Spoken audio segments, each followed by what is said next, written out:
In some ways, I do believe that this sermon title could be one of the most inflammatory I've ever put to paper. More than a casual faith. So often we challenge ourselves with what it means to be disciples, to live as Christ instructs, to live in the grace of God, to be challenged in our life. But to stop and ask that question, do I have more than a casual faith? That's a hard question to look at. That takes deep honesty to even wrestle with. For it's way too tempting to say, sure, I'm good. Next question. But to stop and really ask, do I have more than just a casual faith? At the beginning of our story, we remember that Moses is a fugitive from justice. He had killed a man back in Egypt and fled some 200 miles across the Sinai Peninsula to the land of Midian, where he married a local woman and plans presumably to live the rest of his life basically on the lam. It was a comfortable exile, however. His father-in-law actually liked him, which is a nice thing if you've ever had father-in-laws. And his father-in-law was rich. Also kind of a good thing to have. He had children, he loved his wife, things looked good. And Moses goes to work for said father-in-law. And gradually his bad memories of Egypt start to fade. Then one day he's out taking care of his father-in-law's flock, and he sees this bush on fire. And just one. It's not bushes, it's bush. And at first I'm sure he looked at it and went, oh, that's interesting. Maybe a bolt of lightning, spontaneous combustion. Maybe someone had a campfire, who knows? Or maybe it only looks like it's burning, a mirage or something of the desert. And I almost wonder if he thought he should put it out. To think about putting out the burning bush sounds like a joke. But no, he can smell the bush burning. He can see the column of heat coming off of it, so clearly it truly is on fire. But the odd thing is that it doesn't seem to be slowing down. He doesn't see a single twig turn to ash, or as he watches, the blaze does not get smaller. Because how long can a bush really stay on fire? Finally, Moses gives into his curiosity, and he decides he has to go take a closer look. And when the Lord sees that Moses has chosen to deviate from his normal plans, when he sees that Moses is open to changing his direction, he calls out to him. He calls out to Moses by name and tells him to take off his shoes. Now you can imagine Moses was probably very reluctant to take off his shoes at that point. Standing so near to a popping and hissing ball of fire that calls out your name, you probably want to be ready to hightail it if you need to. So you can sure that was probably a challenge for Moses to say, I'm going to take off my shoes and listen, even when everything else in me is telling me it's time to get back to work. The flocks are over there. Ignore this thing here. But finally he does. Finally Moses decides that he will join in. And the Lord identifies himself. Notice that God identifies himself by relationship. I am the God of your parents.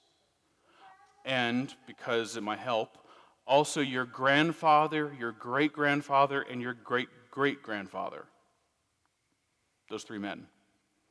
So he's not just saying, look at what I can do, but also see that I've been in relationship with your family since before you were alive. It's not just look at me, but look what we've done together. And it's not only that. For God takes the relationship one step further, and he says, I have heard my people are in pain. So it's not just where we have been and who we're talking to now, it's where we are going to be going. And of all the people, God chooses Moses to lead the Exodus.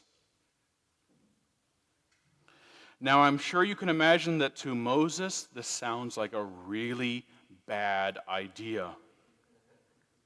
In the first place, he's a wanted man in Egypt. There's an arrest and probably execution warrant out for his name. If he goes back, he might as well walk straight into the police office and say, here I am, take me. Because that's what it means to go to Pharaoh.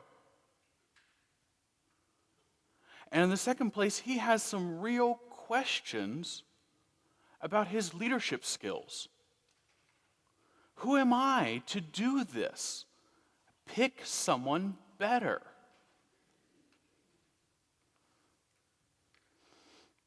And that's a reasonable question too. One of the remarkable things of this passage is God, the bush, doesn't offer much in reassurance. When Moses raises these very real and reasonable concerns with his call, he is not getting the feedback that he was looking for. At least not the safe passage or the easy game plan that will guarantee him he won't be hurt. He doesn't even get a get-out-of-jail-free card, which I'm sure he could use. God never says nothing bad will happen to you. He doesn't. What God says to Moses is, I am with you. And you can imagine Moses thinking, you want me to go where? And you're not going to even give me protection?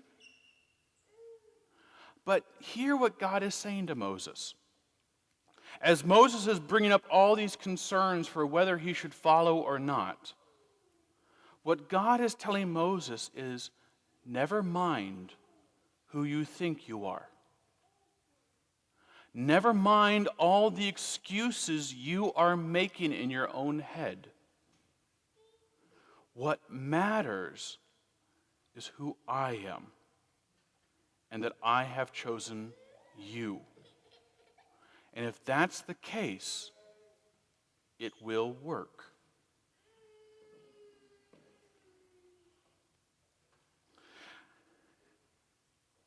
Scripture, of course, jumps right forward, but in the fact that Moses was a man, that is human, not gender, I wonder how long he sat there staring at the bush at that point before continuing on. But finally, he decides he has to do something. And he looks for some leverage on this God. He looks for some control over this thing that is really trying to rock his world. So he decides he's going to try and figure out exactly who this bush is. But he's too clever to ask it straight out.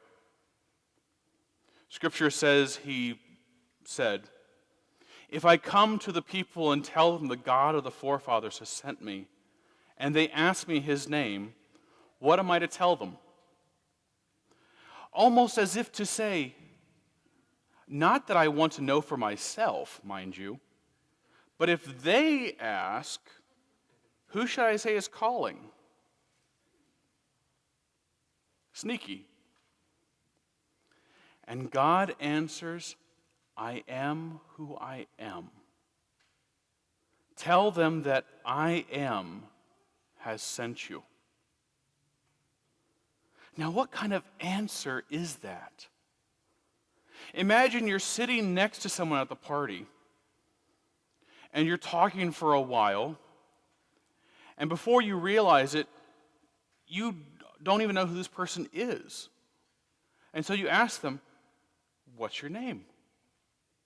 And the person says, I am who I am. You probably go find someone else to talk to. I am who I am. I will be who I will be. In other words, again, God is saying to Moses, it's none of your business. We have other work to do. Don't get caught up in these thoughts. You're distracting yourself. By giving us such a puzzling name, God lets us know that there is no controlling him. And it is an answer at any rate that puts Moses in his place. He decides to accept what this bush is telling him, and he decides to go back to the land that wants to kill him and to do his part in bringing peace. The end of the story, of course, is that he delivers all of Israel and brings them to the promised land. And he becomes one of the heroes of our faith because of this encounter. Now, in some ways, I think those were the good old days.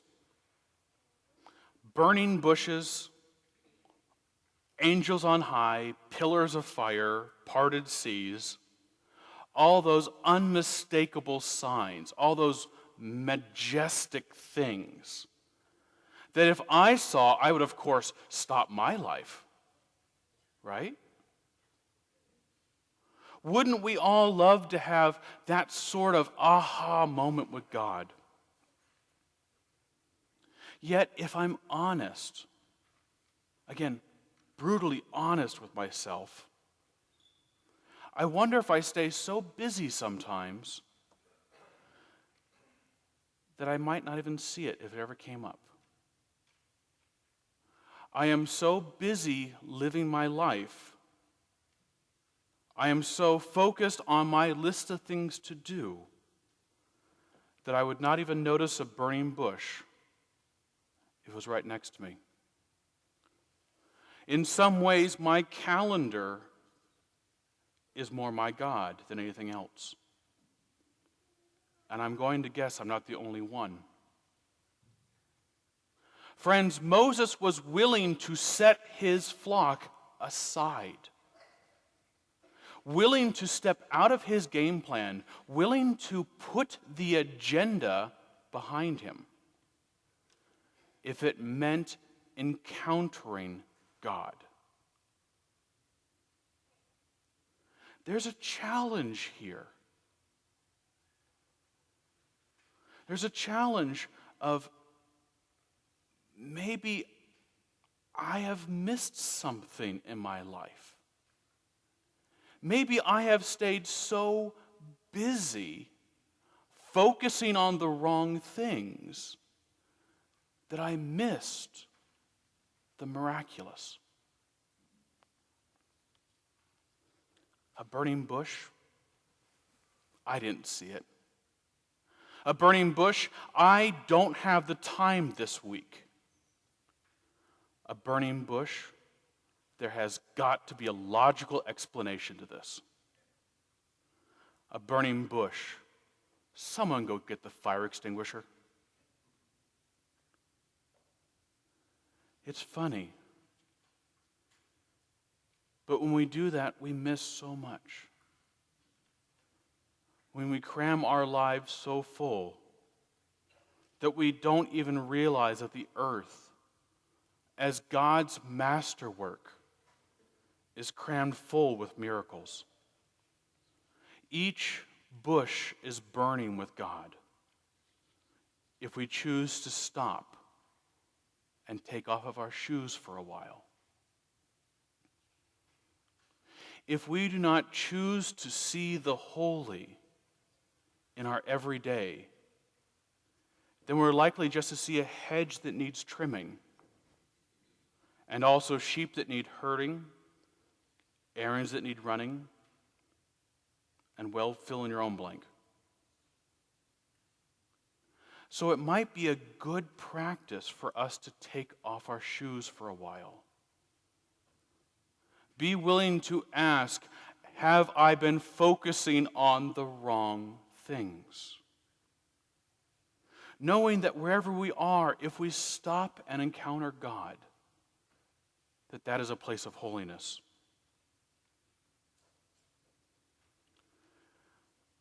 Truly, friends, if we are willing, if we say, "Here I am," God can help lead us forward beyond our skills, beyond what we think we can and cannot do. And we can be the goodness that our world needs. But first, we have to be willing to engage God.